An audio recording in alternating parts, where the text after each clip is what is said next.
Okay, the second video, 1st of August. Feeling much more upbeat than what I did yesterday. Much more energy.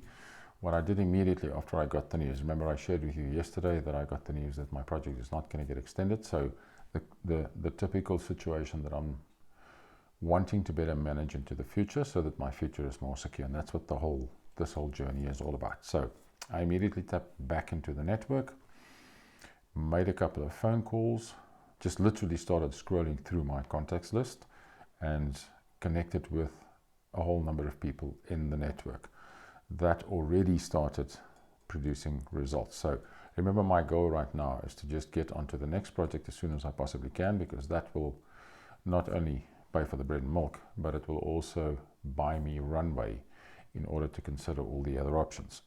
So what also came out of this is that 2 meetings already took place. One was really positive, so holding thumbs for that one. A third meeting is set up for tomorrow, and a fourth meeting is set up for next week, Friday. That all out of the network, and that was literally less than 10 phone calls, so a pretty active network. All right, that runway that I'm talking about in terms of the options I'm considering right now, there are 2 options in the mix. I will consider anything, guys, in terms of how do we get to create a more secure or a more controlled future where I am more in control of what happens in the future, specifically from a financial perspective. There's 2 options in the mix right now. The one is an online business in the space of teaching the skills and experience and so forth that I do have, and there's luckily quite a bit of that. I'm now trying to crystallize all of that so that I can make sense out of that. That's the one option. I also have a little bit of history in terms of teaching. I've been teaching MBA's strategy for probably 12, 15 years.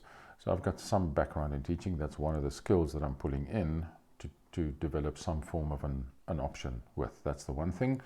And the other thing is I've also got a very passionate interest in trading and the financial markets, and the second option therefore has got to do with options trading. A little bit more risky, one that I'm a little bit more sensitive about, but nonetheless also an option that I'm definitely considering. So that's where we are. Just came through the dip, felt really sorry for myself yesterday, low energy, felt as if I got that punch in the stomach that really gave me that terrible nauseous feeling. Moved on through that, immediately started doing something, and that gave me momentum. And somehow I have a calm and collected feeling about this whole journey, believing that life happens for me, not to me, and that everything will work out the way it should anyways. So just wanted to give you that update. It's the second day. There's already 2 options on the table. I've already had 2 meetings, 2 others planned, so I will keep you posted.